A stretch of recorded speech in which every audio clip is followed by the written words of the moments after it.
السلام علیکم ورحمۃ اللہ وبرکاتہ۔ بسم اللہ الرحمن الرحیم۔ حضرت ابو ہریرہ رضی اللہ تعالی عنہ سے مروی ہے، رسول اکرم صلی اللہ علیہ وآلہ وسلم نے فرمایا، جب اللہ جل شانہ نے جنت اور جہنم کو پیدا کیا تو جبرائیل علیہ السلام کو جنت کی طرف روانہ کیا اور فرمایا، جنت کو بھی دیکھو اور جو کچھ میں نے جنتیوں کے لیے تیار کیا ہے اسے بھی دیکھو۔ حضور صلی اللہ علیہ وآلہ وسلم فرماتے ہیں، پس وہ جنت میں آئے اور اسے دیکھا اور اسے بھی جو جنت والوں کے لیے تیار فرمایا تھا۔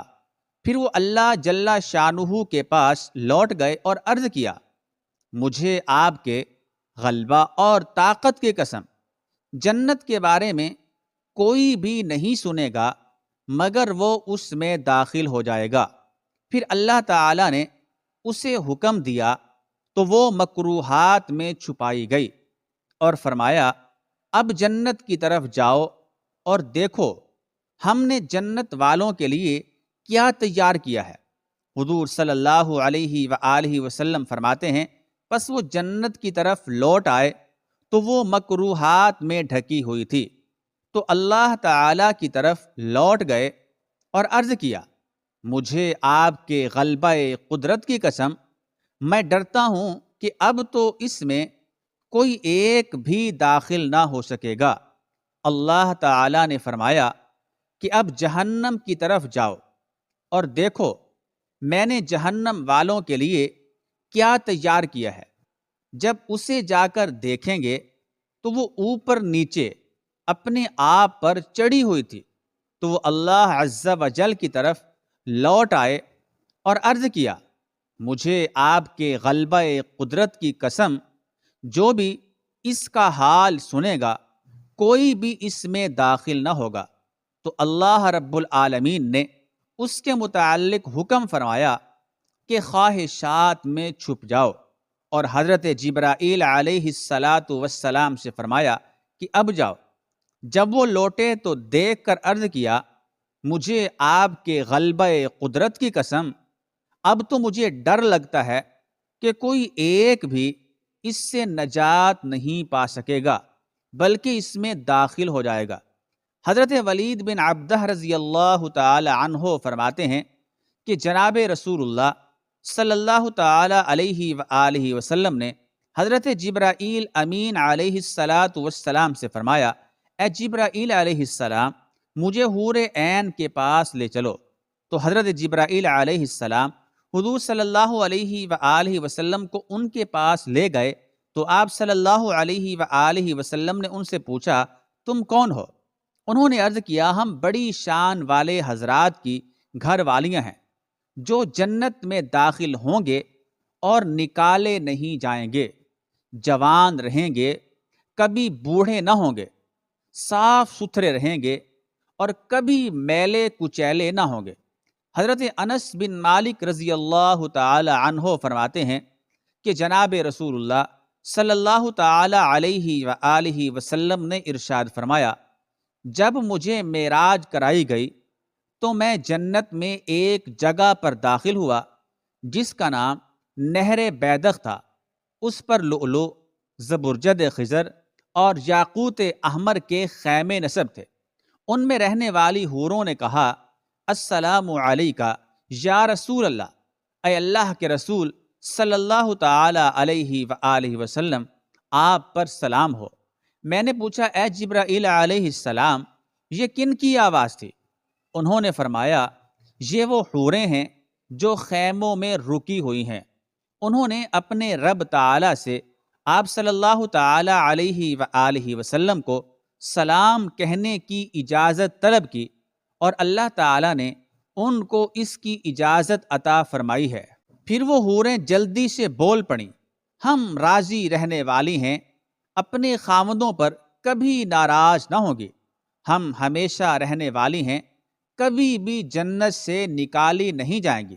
پھر جناب رسول اللہ صلی اللہ تعالی علیہ وآلہ وسلم نے قرآن پاک کی یہ آیت تلاوت فرمائی، حور مقصورات فی الخیام، ترجمہ یہ ہے، حوریں ہیں خیموں میں رکی رہنے والیاں۔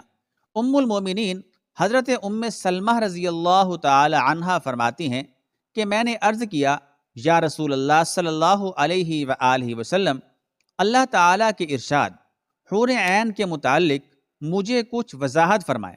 آپ صلی اللہ علیہ وآلہ وسلم نے فرمایا، گوری گوری بھرے ہوئے جسم والی، گلے لالا کے رنگ کی آنکھوں والی، اپنے حسن کی لطافت اور رقت جلد سے نظر کو حیران کر دینے والی، گدھ کے پر کی طرح لمبے بالوں والی، آنکھوں کی خوبصورت پلکوں والی کو حور عین کہتے ہیں۔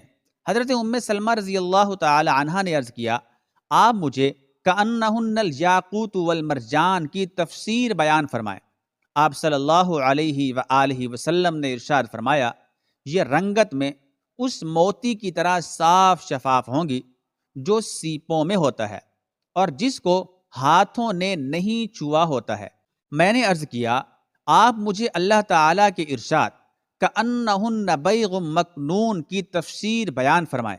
آپ صلی اللہ تعالی علیہ وآلہ وسلم نے ارشاد فرمایا، ان کی رقت اور لطافت انڈے کے اندر کے چھلکے کی طرح ہوگی جو باہر والے موٹے چھلکے کے ساتھ ہوتا ہے۔ میں نے عرض کیا، یا رسول اللہ صلی اللہ تعالی علیہ وآلہ وسلم، آپ مجھے اللہ رب العالمین کے ارشاد وعروباً اترابا اس کے متعلق بیان فرمائیں۔ تو آپ صلی اللہ علیہ وآلہ وسلم نے ارشاد فرمایا، یہ وہ عورتیں ہوں گی دنیا میں جن کی آنکھوں میں بڑھاپے کی وجہ سے کیچڑ بھرا رہتا تھا اور سر کے بال سفید ہو گئے، اللہ تعالیٰ ان کو بڑھاپے کے بعد دوبارہ تخلیق فرمائیں گے اور ان کو کنواریاں کر دیں گے۔ ارشاد فرمایا کہ عروبا کا معنی ہے کہ وہ اپنے خاوندوں سے عشق اور محبت کرنے والیاں ہوں گی۔ اترابا یعنی ایک ہی عمر پر ہوں گی، ہم عمر ہوں گی۔ میں نے عرض کیا، کیا دنیا کی عورتیں افضل ہوں گی یا حور عین؟ ارشاد فرمایا، دنیا کی عورتیں حور عین سے افضل ہوں گی جیسے ظاہر کا ریشم استر سے افضل ہوتا ہے۔ میں نے عرض کیا، یا رسول اللہ صلی اللہ تعالی علیہ وآلہ وسلم، یہ کیوں، کس وجہ سے افضل ہوں گے؟ ان کے اللہ کے لیے نماز پڑھنے اور روزہ رکھنے کی وجہ سے اللہ تعالیٰ ان کے چہروں کو نور کا لباس پہنائیں گے، ان کے جسم حیران کر دینے والے ہوں گے، گورے رنگ والی ہوں گی، سبز لباس والی ہوں گی، پیلے زیور والی ہوں گی، ان کی خوشبو کی انگیٹھیاں موتی کی ہوں گی، ان کی کنگھیاں سونے کی ہوں گی۔ یہ ترانہ کہیں گی جس کا ترجمہ یہ ہے، سن لو، ہم ہمیشہ رہنے والی ہیں، سدا رہنے والی ہیں، کبھی نہیں مریں گی، یعنی موت نہیں آئے گی، ہم نعمتوں میں پلنے والی ہیں، کبھی خستہ حال نہ ہوگی، کبھی بھی بری حالت نہیں ہوگی۔ سن لو، ہم جنت ہی میں رہیں گی، کبھی نکالی نہ جائیں گی۔ سن لو، ہم اپنے خاوندوں پر راضی رہنے والی ہیں، کبھی ناراض نہ ہوں گی۔ سعادت ہے، خوش بختی ہے اس شخص کے لیے جس کے لیے ہم ہیں اور وہ ہمارے لیے ہے۔ میں نے عرض کیا، یا رسول اللہ صلی اللہ تعالی علیہ وآلہ وسلم، ایک عورت یکے بعد دیگرے 2 خاوندوں سے یا 3 سے یا 4 سے دنیا میں شادی کرتی ہے اور پھر وہ مر جاتی ہے اور پھر وہ جنت میں داخل ہوتی ہے اور اس کے دنیا کے خاوند بھی، دنیا والے شوہر بھی اس کے ساتھ جنت میں داخل ہوتے ہیں۔ ان خاوندوں میں سے اس عورت کا خاوند کون بنے گا؟